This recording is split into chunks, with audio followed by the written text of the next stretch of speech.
The other one is, this is yogurt, and I made this on Monday, and you'll see the yogurt is really simple. It's a quart of milk, 7 ounces of whole fat yogurt.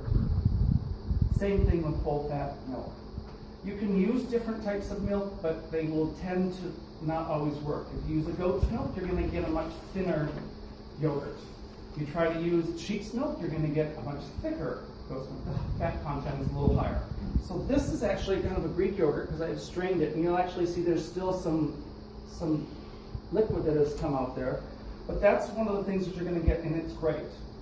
And going into our 6th thing that you're going to see in 2017 is, you want to know what that is? It's whey. So this is what you get when you make yogurt, cheese. This is the water that came off of this yogurt, the liquid, and that's what it's called. This is the whey. This is what you get off of that. You're going to see restaurants starting to put this more and more into their foods. And it's really using all parts of the cooking process into what you're going to eat.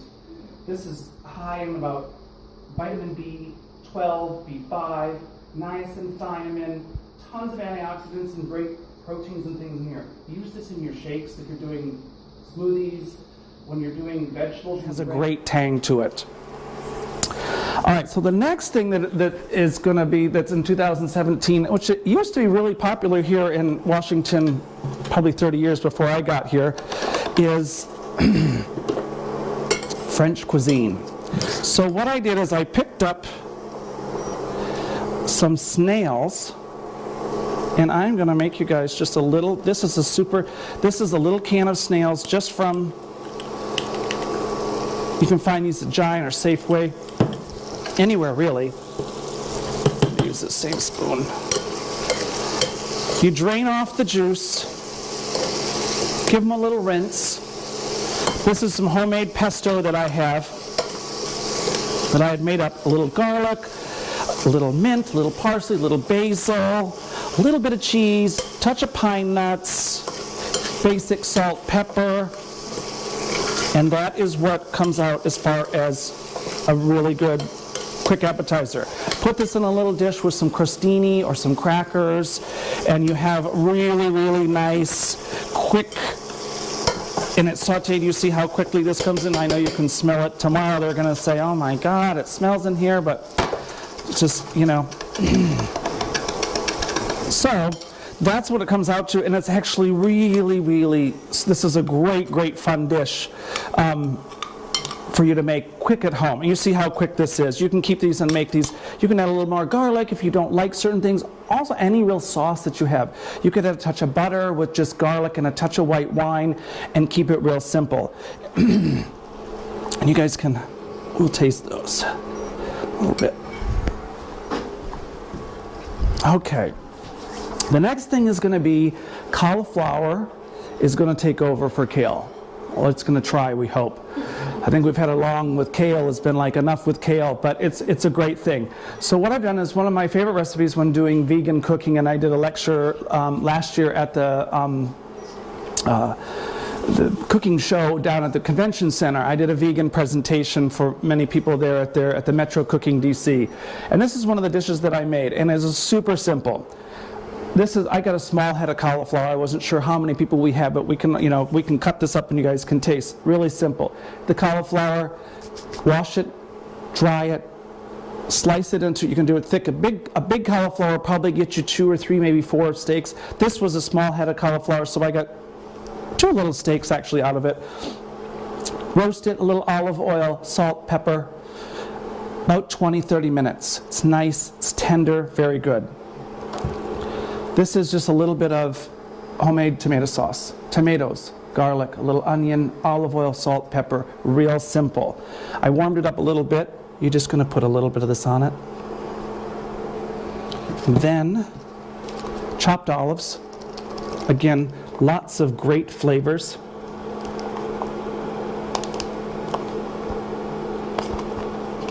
Let's use them all. Let's make it nice and flavorful. And then always a little bit of olive oil. You don't need much salt because you've got it, but you want to put a little anyway, and a little bit of pepper. That is quick, great dish, and it'll have tons and tons of flavor. Certain things out of your tomato sauce, if you don't like, you surely can use. If you want to use a jarred sauce, just check for the ones that aren't so processed and doesn't have sugar, tons of ingredients in it. Just the best way to go. So that's cauliflower. I'm sure that I don't know if it'll make a big comeback as kale, but we'll see. As my chef friends and I were talking, and we have meetings about the things that are coming back through different organizations, American Culinary Federation and James Beard Foundation, these are some of the things that the chefs think that are going to start coming. They start seeing things. So that's what I kind of brought today for you to kind of talk about. The next one is sorghum. So sorghum is a grain very, very popular in India. So you can come up later and we can look, you can see this. But this is the grain that is sorghum. So now where did I put the sorghum? Did I not see it? Looks like I don't have it here. Uh-oh. I bet you I forgot it. I think I must have. Well, we're going to make it without. So sorghum, again, no gluten. No wheat. So this is what's going to be very, very popular for 2007, a new grain. There's so many grains coming out left and right. But this can be used for making pasta, breads, so that you're getting away from gluten-free. This takes about the same time as wild rice, 50, 60 minutes it takes to cook up. Put it in I use a rice cooker sometimes because it's easier. Just when you're doing things in the rice cooker, tend to put a little bit more water and just watch it if you're not one to use on the stove, because it will tend to get burnt on the bottom. The machine goes by weight, so you kind of have to watch that. Also, sorghum, coming out with sorghum syrup, I've used for many, many years. And this is kind of interesting. I didn't know this, but I actually kind of did it. This is popped sorghum, and it actually smells and looks just like popcorn. So you guys can come up and taste, and it's actually kind of toasted. And this was just done in a little pan like you make popcorn, you shake it like the old school. That's all that was in there. No oil, no nothing. And it's not very big, but you guys can come up when we're all done and you can kind of see that. So for this dish, now granted, I can't believe I forgot the sorghum for this dish, but normally you're going to take any grain, but we're going to do sorghum for this. Sorghum in your dish. And I brought these are just 2 5-ounce chicken breasts. I took these chicken breasts, pounded them out just a little bit, add a little bit of herbs, salt, pepper, olive oil, let them marinate overnight. The next day, just grilled them up. What you would do is put everything into the bowl. And you do this, and one of my friend's restaurants has something that I fell in love with years ago. So it's very kind of similar.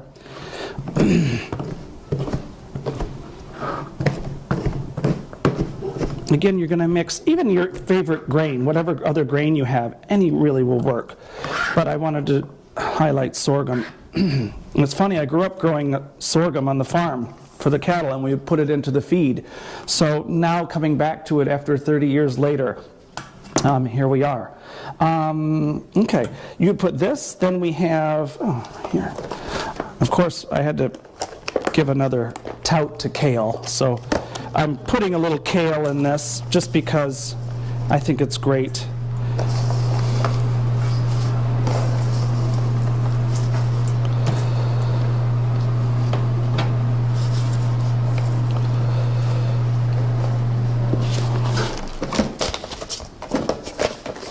And then we're going to do a few fresh tomatoes.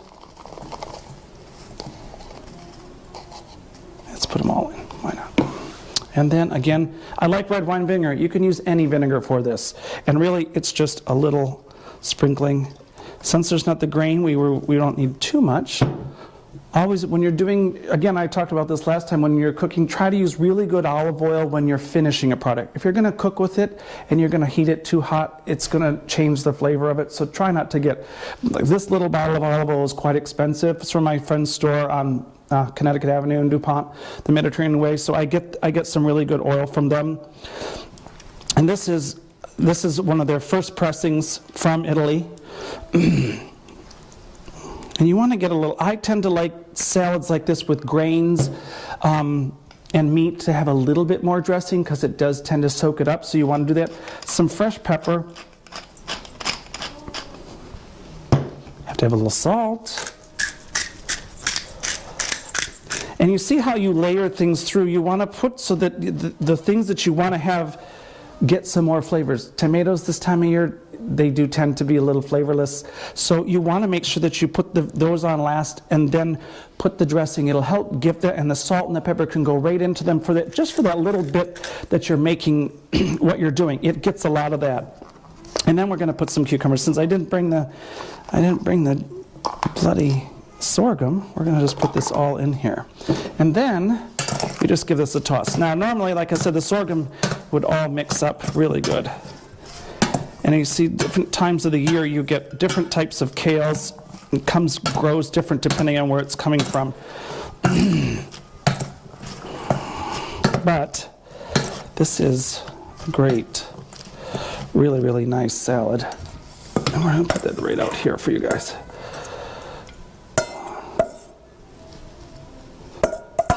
And especially the grains, after the grain, any grain you leave for a day or two, it's always great the next day. It's really soaked up all that flavor that you have in there. So the last thing that we're going to do, I think one of the last things, right? Yeah.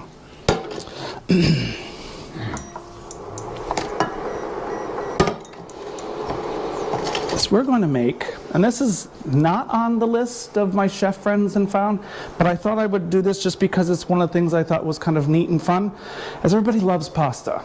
But the carb level, it's bad for you, and it's not bad for you, but people love it and you want to eat it, and then you have to work harder here.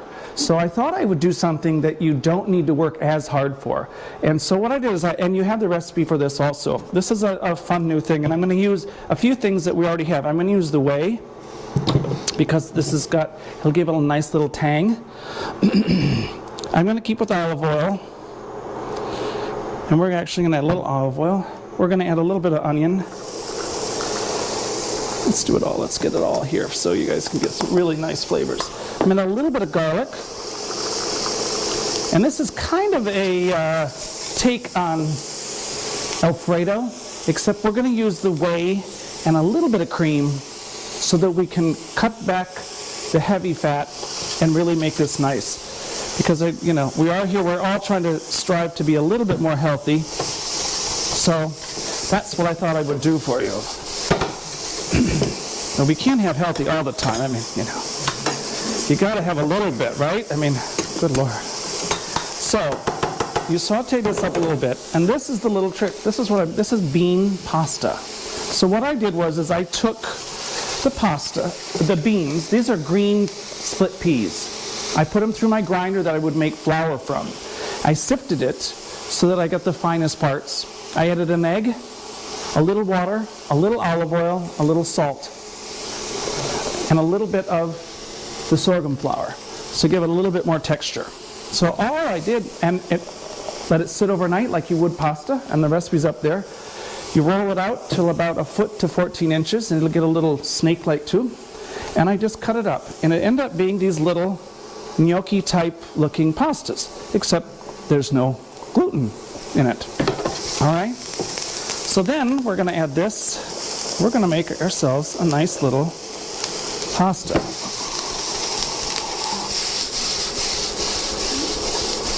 Now, you could add some pancetta, we could add make it really, really good, but I'm trying to come with a little fresh recipe. So, what else do we have? We need a little bit of the cream. Let's add a little bit more of the garlic.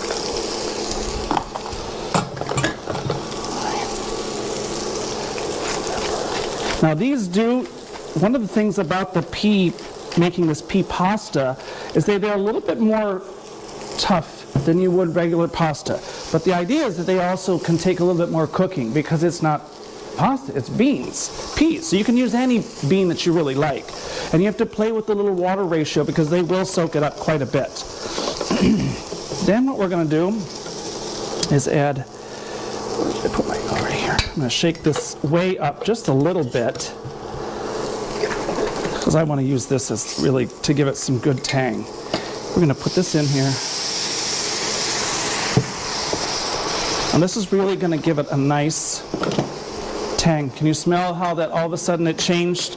You got a nice little in the air. That's what that is. That's the good tang that you want. So there's no reason to throw this away. Ever that juices should never throw this away.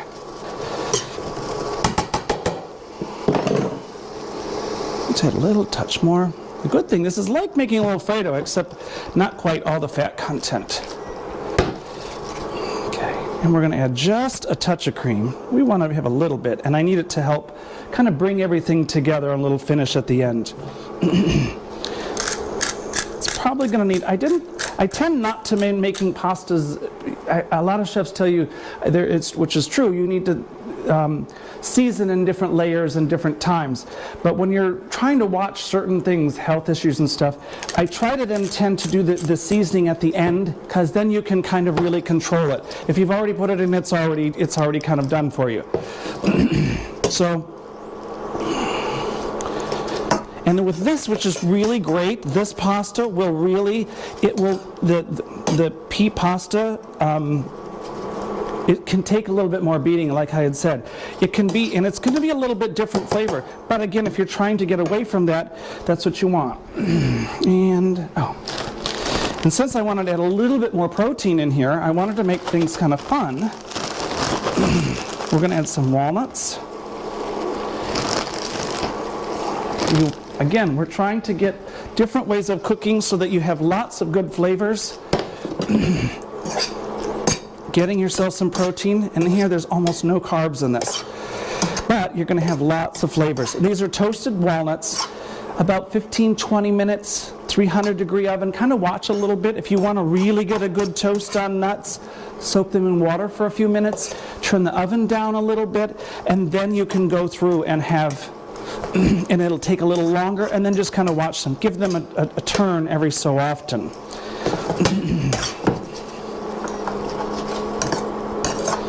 Also, since we need a little bit, we want to add a little bit of cheese here. Because you have to have it a little bit, but we don't want a lot. And this is a lot of pasta. And this is not a dish that's you won't be able to eat a lot of this, and you shouldn't either. I mean, this is a lot. And I'm actually going to leave it right in this little pan for you, so it'll kind of keep a little bit warm. And then the last thing that I'm going to add to this, because one of my favorite things, is a little bit of fennel fronds. So you have some really, really good, this is some good licoricey flavor. And I'm just going to put these in right at the end, because their flavors are light, and they will release just a little bit of the licorice in there. And again, this is about different flavors, different textures. And you want that, especially we're trying to eat different and keep yourself from going back to the pizza or the cheeseburger or that we all love.